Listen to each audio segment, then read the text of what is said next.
খাচীপতীয়া আখৰত লিখা আছে আৰু 1948 চনলৈকে আমি এনেকৈ পোৱা ধৰণে কিতাপ আকাৰত নাছিল, খাচীপতীয়া পুথি আকাৰত আছিল।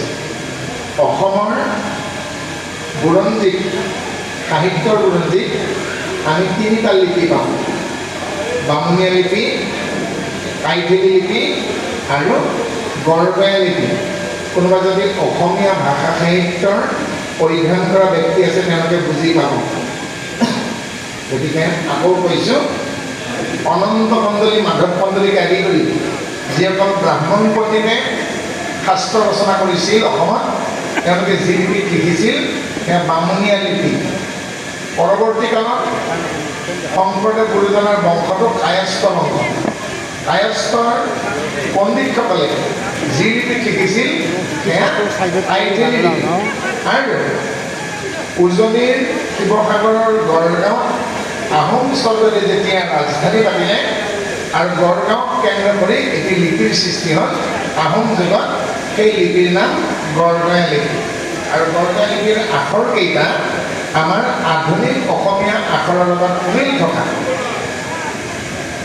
1942 চনত হৰিনাৰায়ণ দত্ত বৰুৱাদেৱে আউনীআটী সত্ৰত শৰণ লয় আৰু তদানীন্তন সত্ৰাধিকাৰে খাচীপতীয়া ভাগৱতখন নিৰ্মালী হিচাপে হৰিনাৰায়ণ দত্ত বৰুৱাক প্ৰদান কৰে। হৰিনাৰায়ণ দত্ত বৰুৱাক সুধিছিল, তুমি কি কৰা? বোলে মই কিতাপ ছপা কৰোঁ। আৰু তেতিয়া শ্ৰী গুৰু প্ৰেছৰ মালিক দত্ত বৰুৱা পৰিয়াল। আৰু ক'লে খাচীপতীয়া আখৰকেইটা সত্ৰাধিকাৰবিলাকৰ বাদে বিশ্ববিদ্যালয়ৰ কেইজনমান শিক্ষকৰ বাদে বেলেগ অসমীয়া ৰাইজে বুজি নাপায়। গতিকে সাধাৰণ অসমীয়া মানুহে পঢ়িব পৰাকৈ তুমি ইয়াক তৰ্জমা কৰা। আৰু বহু কষ্ট কৰি 1946 চনৰ শেষৰ ফালে সম্পূৰ্ণ হ'ল আৰু 47 চনত মুদ্ৰণ কৰিলে আৰু 48 চনত কিতাপ আকাৰে হৰিনাৰায়ণ দত্ত বৰুৱাই শ্ৰী গুৰু প্ৰেছতে মুদ্ৰণ কৰিলে। আৰু সেই হিচাপে আজি আমাৰ সন্মুখত থকা কিতাপ আকাৰৰ এই ভাগৱতখন, খাচীপতীয়াৰ পৰা আধুনিক আকাৰলৈকে তৰ্জমা কৰা এই ভাগৱতখনৰ আয়ুস হ'ল ৭৯ বছৰ। কিন্তু হৰিনাৰায়ণ দত্ত বৰুৱাই একাদশ স্কন্ধ 4 পেলাই লিখিলে কিবা অলপমান কম আছে।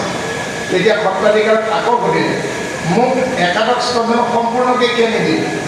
তেতিয়া ক'লে, আউনীআটী সত্ৰখন 4 সমতি যেনেকৈ পুৰুষ সমতি, কাল সমতি, নিকা সমতি, ব্ৰহ্ম সমতি।